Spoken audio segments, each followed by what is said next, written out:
kachaguliwa kuwa mtume? Toeni mambo ishe. Tumkubali saa hii tusilimu. Hamtoi, ni kelele tu. Kelele.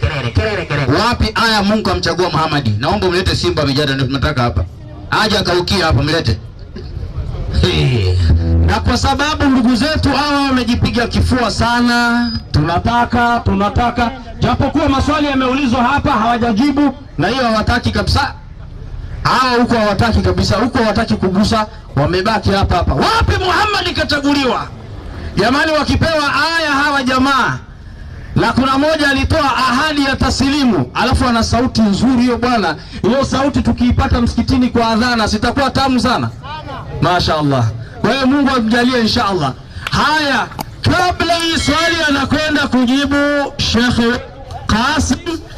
Assalamu alaykum wa rahmatullahi wa barakatuh. Wa alaykum salam wa rahmatullahi wa barakatuh. Alhamdulillahi rabbil alamin wassalatu wassalamu ala ashrafil anbiya'i wal mursalin wa ba'd. Akijibiwa hiyo swali ya taslimu, hiyo amesema, mimi nishamzoea Ndasha, amezoea kusema kuanzia kitambo, ukinijibu nitaslimu, hata ile mama kusilimu. Hii leo ya pili na kuongeza, alianza yeye kabla Onyango aje kabisa. Kwanza ukitolea Muhammad amechaguliwa nitakuwa Muislamu, alianza kitambo. Mimi nilikuwa nimekaa pale alafu nilikuwa nashangaa mbona mzee anamhurumia hivi, kumbe si ligi yake ndio hii. Sasa twende 33. Unajua sasa ni mjibu cash bila deni. Muislamu si tunasikia, na wale wa Kristo wako hapa jamani, nataka msikilize vizuri.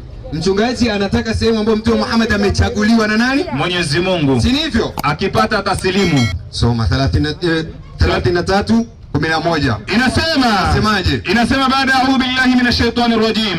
Hapo hivyo kwenye dibaji yake, sawa? Inasema baada a'udhu billahi minash shaitani rajim. Sawa? Bismillahir rahmanir rahim. Naam. Na makafiri baada ya kupinga kuchaguliwa kwa Mtume Muhammad sallallahu alaihi wasallam. Twende dibaji yenyewe. Namna inavyoeleza katika maelezo hii.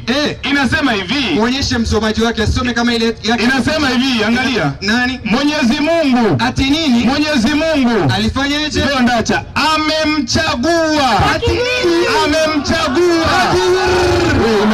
Imeandikwa. Endelea. Amemchagua nani? Mtume